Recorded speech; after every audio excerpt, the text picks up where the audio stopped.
warahmatullahi wabarakatuh. Waalaikumsalam warahmatullahi wabarakatuh.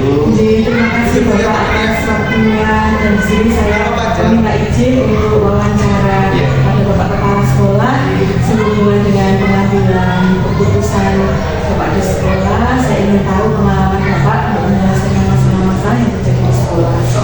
Dan saya akan mengajukan beberapa pertanyaan Bapak. Semoga silakan Pertanyaan pertama, selama ini bagaimana Bapak dapat mengidentifikasi kasus-kasus yang merupakan dilema etika atau bujukan moral? Terima kasih pertanyaan yang disampaikan Bu Juwanti, bahwasanya di sekolah kami ada beberapa permasalahan, tapi kami akan mengangkat permasalahan tentang anak kami, Bu Juwanti, bahwa di sekolah kami itu ada anak kelas 2 SD yang mana anak itu belum bisa membaca dan menulis. Kemudian dari identifikasi kami, dari informasi yang kami gali dari juga wali kelasnya juga menyampaikan bahwasanya anak tersebut nanti juga akan kita awasi benar-benar kenapa kok belum bisa membaca dan menulis, apakah itu nanti bisa dikategorikan dalam atau masuk di anak yang berkebutuhan khusus. Kalau masuk di kategori anak berkebutuhan khusus, nanti juga kami akan usulkan pada tim ULD yang nantinya akan dilanjutkan atau ditindaklanjuti oleh tim ULD Kabupaten. Kemudian nanti juga akan diadakan asesmen dari psikolog dan tim ULD tersebut. Begitu Bu Juwanti. Biasa sekali Pak. Kemudian selama ini bagaimana Bapak menjalankan pengambilan keputusan di sekolah Bapak, terutama untuk kasus-kasus di mana ada dua kepentingan yang sama-sama benar atau sama-sama mengandung nilai kebajikan? Kalau keputusan yang dilema etika itu memang berarti Bu Juwanti, karena antara benar dengan benar. Yang pertama mungkin saya harus mengidentifikasi masalahnya dulu, kita gali informasi dulu dari apa yang dialami oleh kasus-kasus yang ada di sekolah kami. Kemudian nanti akan kami lanjutkan juga yaitu pilihan. Nanti memang pengambilan keputusan ini ada dua pilihan, benar atau salah. Kemudian benar dengan benar, memang itu dilematis. Yang jelas kami pertama akan mengambil atau mencari identifikasi masalah tersebut atau menggali informasi itu. Begitu Bu Juwanti. Terima kasih. Kemudian langkah-langkah atau prosedur seperti apa yang biasa Bapak lakukan selama ini?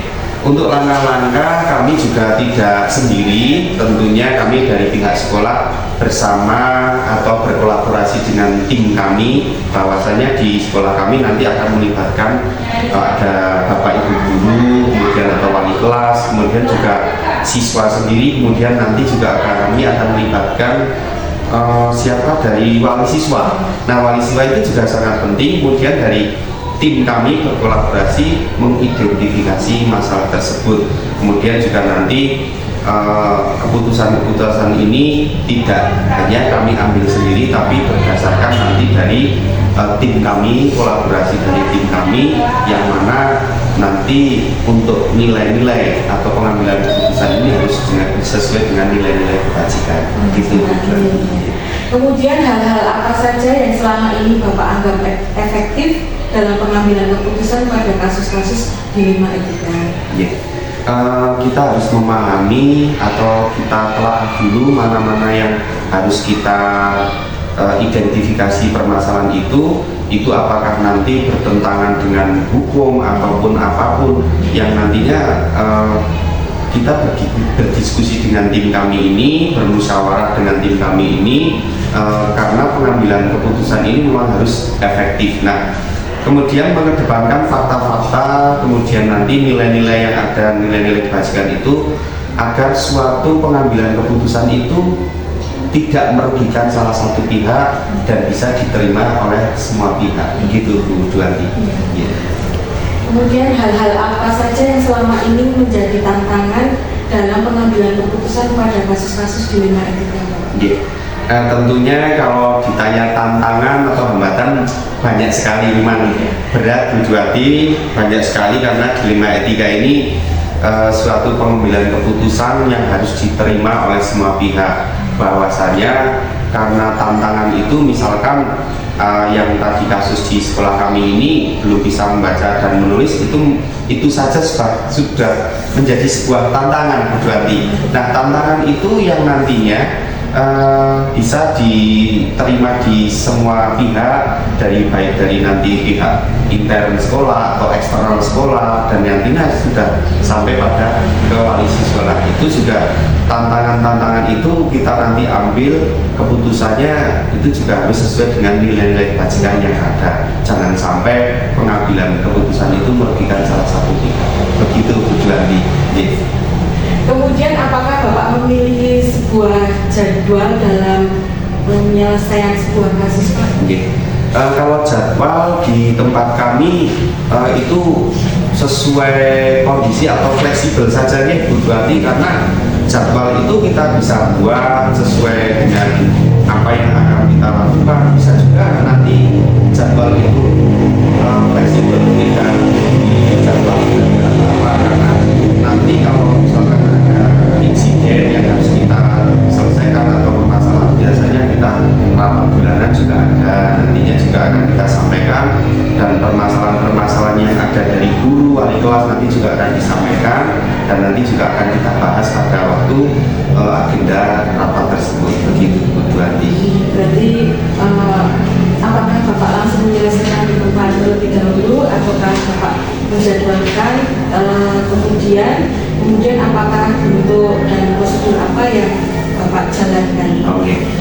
Tentunya kita menjalin komunikasi dulu dengan baik, kemudian nantinya juga akan memahami fakta-fakta yang ada dulu, tidak langsung mengambil keputusannya. Kemudian yang dibutuhkan mengambil keputusan itu juga masukan-masukan dari semua pihak yang berkepentingan, intinya sesuai dengan bidangnya. Contoh, nanti juga kita akan melibatkan komite sekolah, itu juga bisa, karena dari termasuk dari warga sekolah itu komite akan kita undang, akan kita diskusikan dengan komite yang nantinya juga akan pengambilan keputusan itu melakukan atau dimusyawarahkan bersama. Begitu Bu Juwanti. Kemudian adakah seseorang atau faktor-faktor apa yang selama ini mempermudah atau membantu Bapak dalam pengambilan keputusan dalam kasus-kasus dengan etika? Yang tentunya kita harus melibatkan atau berkolaborasi dengan semua pihak, itu dari warga sekolah, dari Bapak Ibu guru, siswa juga kita ajak, kemudian wali siswa, kemudian dari eksternal, nanti juga di sini dekat dengan pemerintah desa, ada juga dari komite yang nantinya siapa-siapa saja mempermudah atau membantu kita dalam mengambil keputusan ini, dan keputusan itu bisa nantinya akan keputusan yang positif, tidak hanya untuk kita sendiri, tapi untuk membangun semua pihak yang ada di warga sekolah ini. Begitu Bu Juwanti. Dan yang terakhir, dari semua hal yang telah disampaikan, pembelajaran apa yang bisa dapat Bapak petik dari pengalaman Bapak mengenai pengambilan keputusan di ilmu etika? Terima kasih Bu Juwanti atas pertanyaannya juga. Memang kita dalam pengambilan keputusan atau dilema etika ini, kita harus memperhatikan semua pihak atau kasus-kasus yang ada dari sekolah kami. Kami sebagai pemimpin pembelajaran di sekolah kami juga harus memperhatikan faktor-faktor yang ada. Kita harus objektif dalam mengambil keputusannya. Kita harus mengambil keputusan itu diterima dari semua pihak, tidak merugikan, karena keputusan itu harus sesuai dengan nilai bajikan dan musyawarah mufakat dari semua pihak. Begitu Bu Juwanti. Wah, terima kasih atas wawancara hari ini. Sama-sama Bu Juwanti. Terima kasih sekali Pak, dan menambah wawasan bagi saya. Terima kasih, saya ucapkan sekali lagi banyak. Sama-sama, semoga apa yang tadi saya sampaikan bisa bermanfaat untuk Bu Juwanti. Terima kasih Pak. Sama-sama. Assalamualaikum warahmatullahi wabarakatuh Pak. Waalaikumsalam. Selamat siang. Sebelumnya terima kasih atas waktunya, kesediaan waktu dari Pak Tony selaku Kepala Sekolah menjadi narasumber saya untuk mencari pengalaman mengenai pengambilan keputusan yang dilakukan oleh Kepala Sekolah. Demikian. Nah, berkenaan dengan hal ini, saya ingin mengajukan ditanyakan. Ya, pertanyaan yang pertama adalah selama ini bagaimana Bapak dapat mengidentifikasi kasus-kasus yang merupakan dilema etika atau ujian moral? Rujukan moral dan dilema etika itu sangat mengidentifikasi ya. Kalau saya lebih menyebutnya ke mengklasifikasi. Jadi itu sebenarnya kayak makanan sehari-hari sih yang namanya dilema etika sama rujukan moral, terutama dilema etika. Kalau pertanyaan bagaimana mengklasifikasi atau bagaimana mengidentifikasi, saya melihatnya lebih ke begini, kan antara dilema etika dengan rujukan moral itu menurut saya ya, menurut saya itu ada pemisah yang jelas. Kalau rujukan moral itu lebih ke yang bersifat cenderung ke negatif, kalau dilema etika itu lebih positif. Kemudian rujukan moral itu selalu regulasi, apapun itu namanya, mau peraturan menteri, mau undang-undang atau konvensi kesepakatan di negara termasuk apa-apa. Jadi saya dalam mengidentifikasinya tinggal saya buat simpel saja. Jadi mengklasifikasinya ini ada enggak sih kaitannya dengan hukum positif, dengan tata tertib, dengan konvensi apa yang yang disepakati di masyarakat. Kalau itu ada kaitannya dengan regulasi, misalkan itu dia cenderung ke rujukan moral. Nabrak berarti ada risiko hukumnya. Bahwa kemudian di situ ada bermain gini loh, maksud saya dilema etika sama rujukan moral itu kan yang membuat kita menjadi semakin berat. Itu kita lahir dibesarkan sampai tua ini kita dikultur jauh yang sangat berbeda dengan teman-teman saudara-saudara kita yang dari Sumatera misalkan atau Papua. Kalau mereka hitam putih itu gampang mengatakan, kalau kita kan ada yang kecil. Justru hal yang harusnya hitam putih kadang-kadang menjadi rujukan moral atau saya ambilkan contoh gini, ini aktual terjadi di sekolah kita. Bukan ada teman kita dulu masih muda yang berarti masih punya keinginan, juga punya masalah, tetapi dengan bukan kesimpangan. Yang kurang pintar menurut saya bagaimana mengatur untuk kepentingan dia sebagai seorang guru di sini dan dia sebagai seorang ibu yang masih punya bayi dengan segala kebutuhannya termasuk kesehatan di dalamnya. Itu pada akhirnya kan bisa kita manage kan, bisa kita manage. Saya ambilkan contoh konkret minggu ini izin karena anak sakit. Itu kan dilema etika, karena di minggu berikutnya sama terulang lagi, minggu berikutnya terulang lagi hal yang semacam itu. Pada akhirnya di titik tertentu jangan-jangan ini lebih ke rujukan moral. Makanya saya mengklasifikasinya pertama ada kasus ini masuk ke dilema etika ini, tapi bisa yang awalnya dilema etika bisa menjadi rujukan moral. Nah enggak, saya ambilkan contoh konkret ya, saya nggak akan menyebut nama tapi tidak bisa memprediksi. Minggu ini sudah izin, kepentingannya karena memeriksakan anak, tentu itu sangat kami maklumi.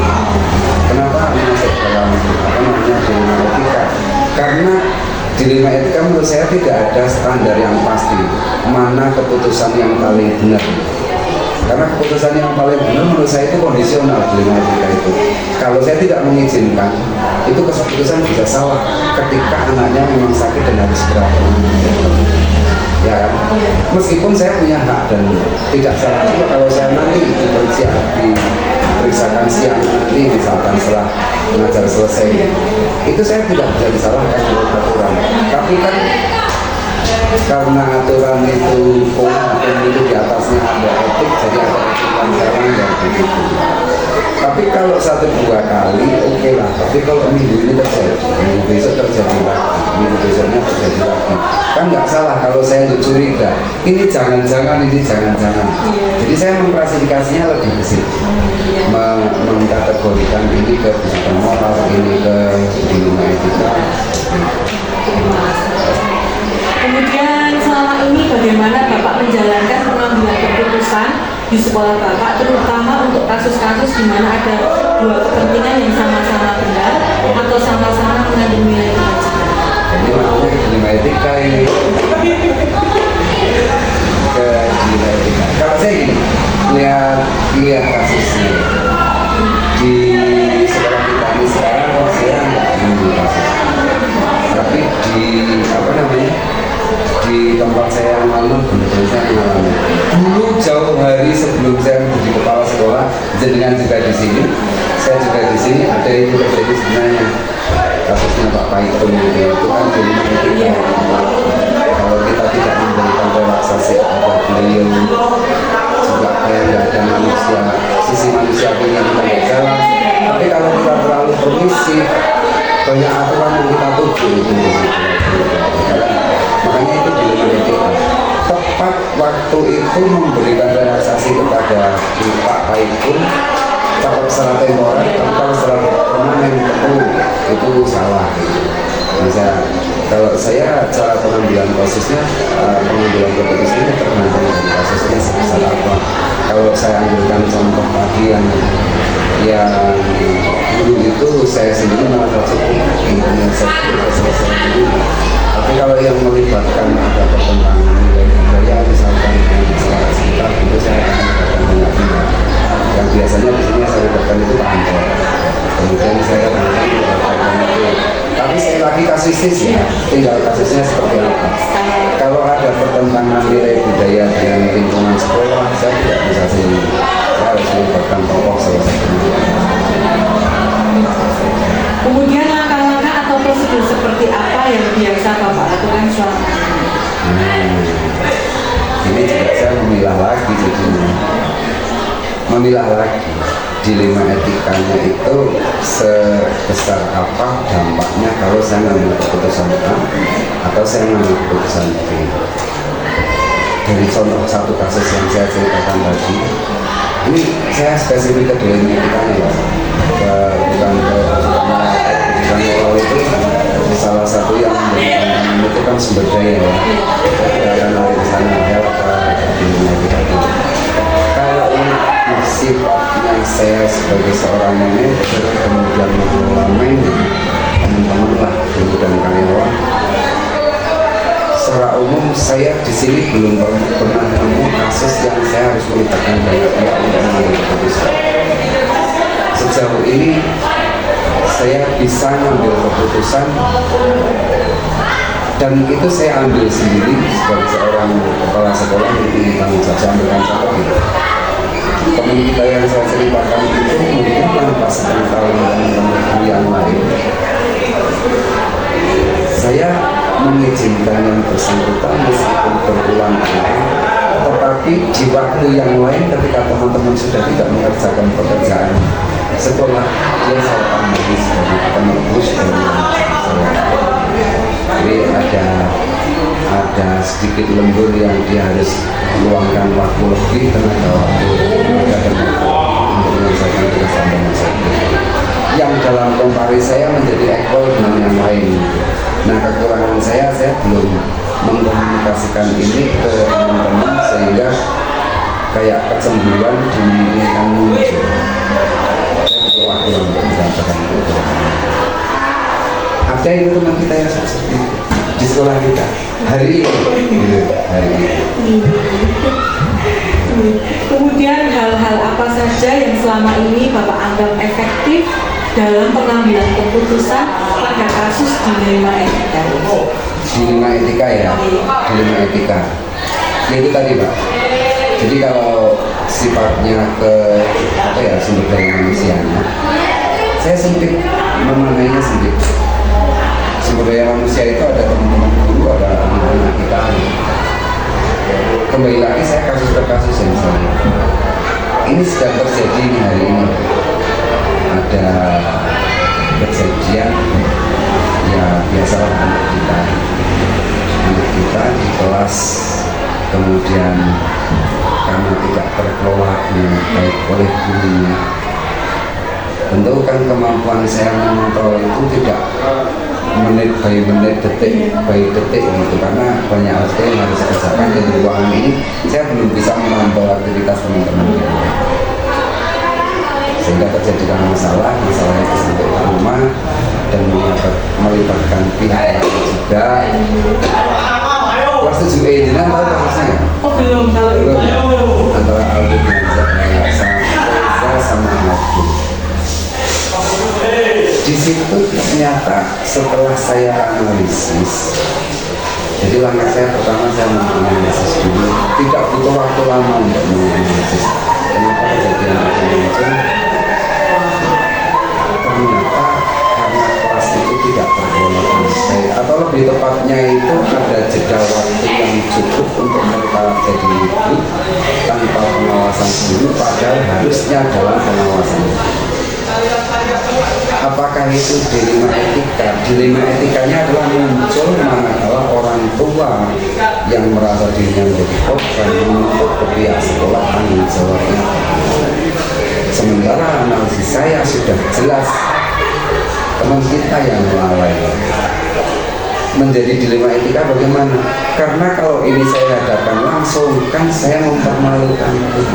Ada tata nilai yang harus saya jaga kehormatannya yaitu teman-teman guru.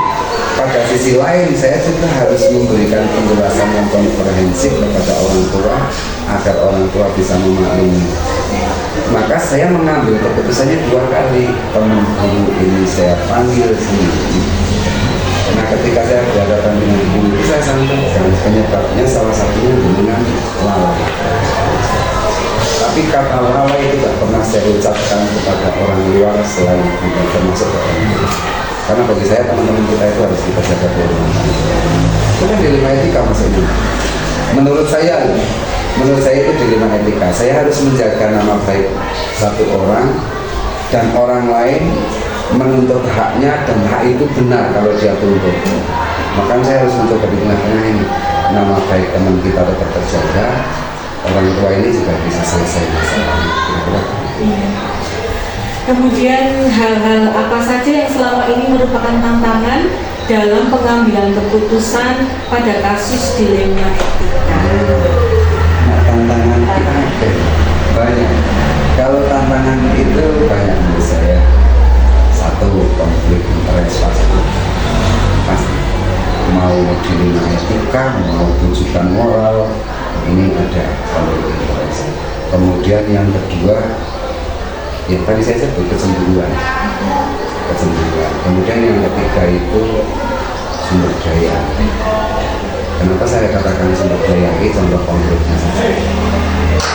Yang kita rencana mau mengadakan LDK tahun ini, yang insya Allah belum saya baru ke sumber daya dulu ya. Saya mengulas mengenai sumber daya. Kenapa sumber daya itu menjadi tantangan bagi saya? Pada tahun penganggaran, meskipun kita sudah jenengan juga ikut terlibat semua waktu itu, ya kan? Koordinator 89 kan terlibat semua. Harapannya apa?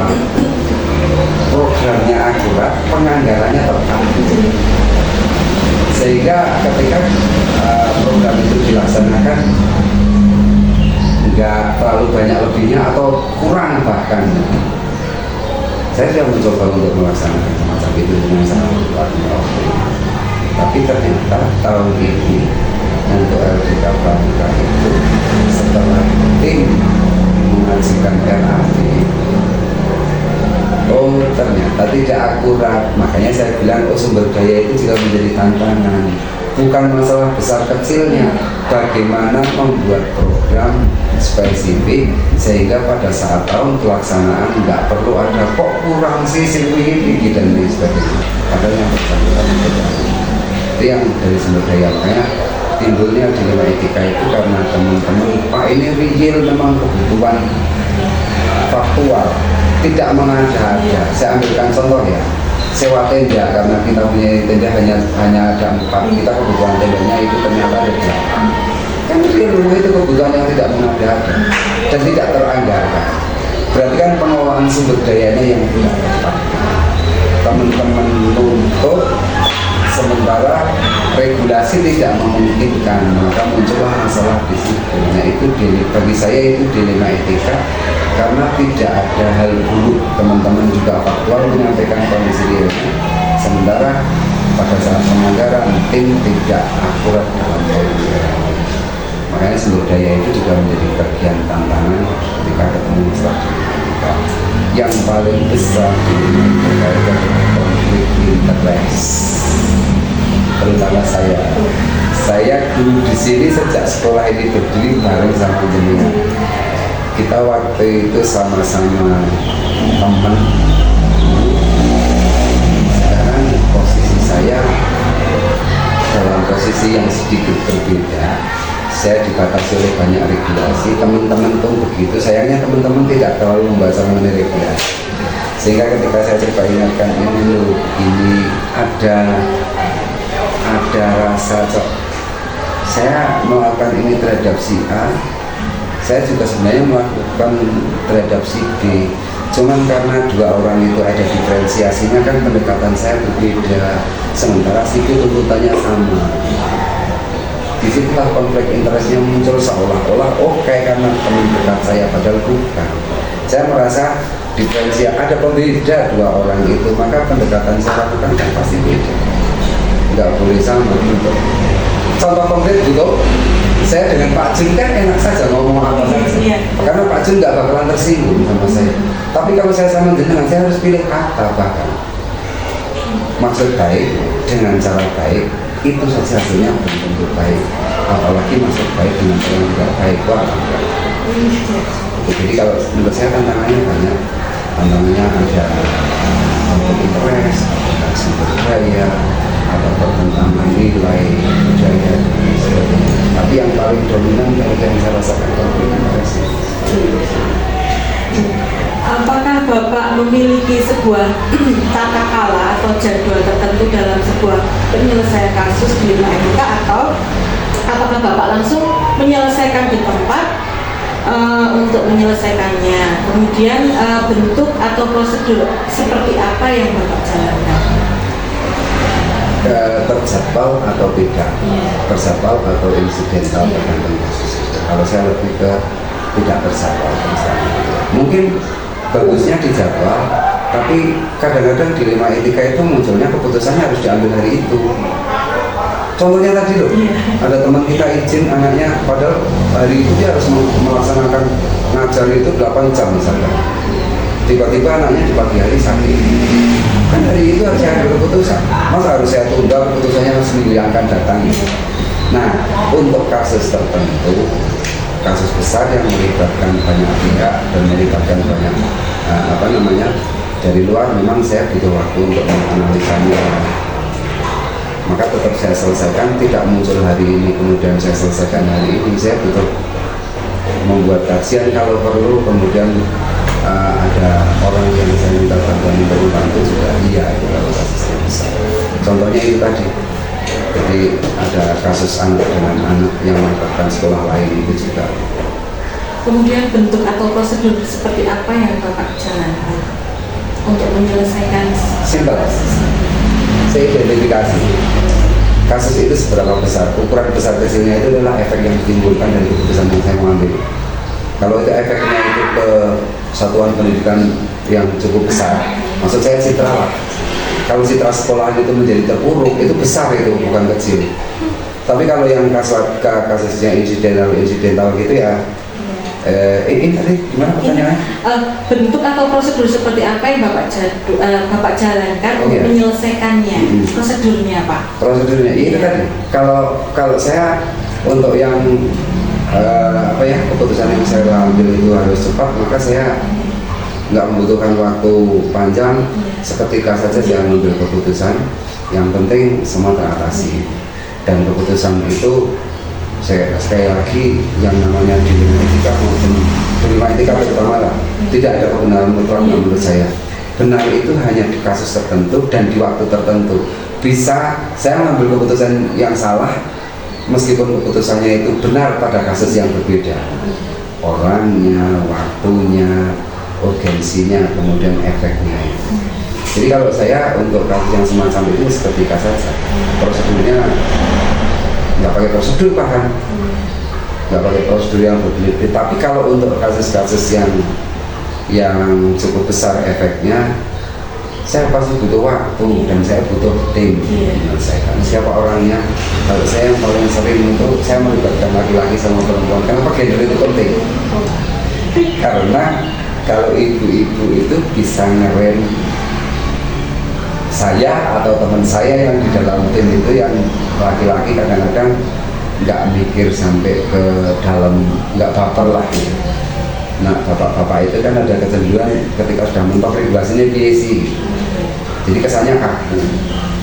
Dengan ada ibu-ibu begitu, Bu Hati yang sering saya pertimbangkan, Bu Hati atau Bu Hati itu sampai di situ memperhalus, jadi keputusannya itu lebih smooth lah, kira-kira begitu. Jadi itu prosedurnya gitu. Biasanya saya identifikasi sesuai dengan karakteristik permasalahan yang muncul dan keputusan yang saya ambil dan efek yang ditimbulkan dari keputusan yang saya ambil itu seberapa besar. Kemudian apakah ada seseorang atau faktor-faktor apa yang selama ini mempermudah atau membantu Bapak dalam pengambilan keputusan kasus dilema etika? Itu tadi sudah saya sebutkan di pertanyaan sebelumnya. Saya kira menjawab juga ya. Pak Wakil Kepala Sekolah ya, saya minta pertimbangan, kemudian Guru Senior Putri juga selalu ada yang saya libatkan untuk memperhalus keputusan lah. Kira-kira gitu. Kemudian yang terakhir, dari semua hal yang telah disampaikan, pembelajaran apa yang Bapak petik dari pengalaman Bapak mengambil keputusan dilema etika? Yang saya ambil itu karena tadi sudah saya omongkan lagi, mengulang karena saya lahir besar menua dengan kultur Jawa yang tidak bisa hitam itu langsung dibilang hitam, putih itu langsung dibilang putih, ada tata nilai, ada kultur di sana. Maka hal terbesar yang saya ambil itu adalah konflik interest itu harus betul-betul saya manage dengan baik. Ketika sudah kaitannya dengan regulasi, titik akhir yang paling menang adalah regulasi. Larinya ke regulasinya seperti apa? Karena kalau dilema etika kan sebenarnya yang terjadi di sekolah ya, selalu ada koneksinya dengan aturannya. Mau pengelolaan sumber daya keuangan pos salah satunya, itu juga sudah lengkap dengan regulasi yang ada. Kemudian kepegawaian juga sudah lengkap dengan regulasi yang ada. Jadi ketika memang sudah mentok, kita sudah melibatkan teman-teman senior sama teman-teman sekolah, kok mentok ya ujungnya regulasi ini gimana sih? Kaku sih mungkin, tapi kaku itu kan diambil ketika memang sudah melalui beberapa tahap ya, sudah bertahap dan barangkali untuk satu orang yang sama kasus yang serupa berulang kayak jamu gitu lah kan, ujung-ujungnya regulasi nih ini. Saya kira itulah kalau saya pembelajaran yang paling saya ambil dari beberapa kasus dilema etika itu, tantangan terbesarnya adalah masalah bukan sumber dayanya, tapi ke konflik interest dan kultur yang membesarkan kita itu Jawa. Ngomong Sumatera itu gampang banget, ngomong Papua gampang aja mungkin ya, kalau Jawa itu tadi filosofinya gitu Pak. Sekali lagi saya ucapkan banyak terima kasih atas kesediaan Bapak. Dan ini sangat membuka wawasan, menginspirasi. Ternyata banyak sekali faktor-faktor pertimbangan untuk bisa menyelesaikan masalah yang terjadi di sekolah. Sekali lagi saya ucapkan terima kasih untuk kesediaan. Satu lagi. Iya. Jenengan masih relatif muda, kemudian kita hidup dengan kultur Jawa semacam ini. Suatu saat kalau jenengan menjadi pimpinan, itu kan suatu keniscayaannya, hal yang lumrah, bukan yang luar biasa, itu yang wajar saja. Kalau seorang guru sekarang kemudian besok menjadi kepala sekolah, itu hal yang wajar, bukan hal yang istimewa atau luar biasa, bukan. Nanti jenengan kalau waktunya nggak jauh dari hari ini, tantangan yang akan jenengan temui akan jauh lebih besar dibanding saya. Karena kultur Jawa itu usia saja itu sudah banyak membatasi hal. Sementara kita tidak bisa hanya berpegangan pada regulasi. Maka muncullah yang namanya dilema etika itu. Ya, jadi regulasi harus kita pahami, kultur yang tidak bisa kita tinggal, maka perlu orang yang lebih mapan secara usia untuk kita libatkan dalam pengambilan keputusan yang berkaitan dengan dilema etika supaya smooth lah. Iya, iya. Akan saya campurkan dalam Iya. Pak. Harus. Terima kasih sekali lagi. Assalamualaikum warahmatullahi wabarakatuh.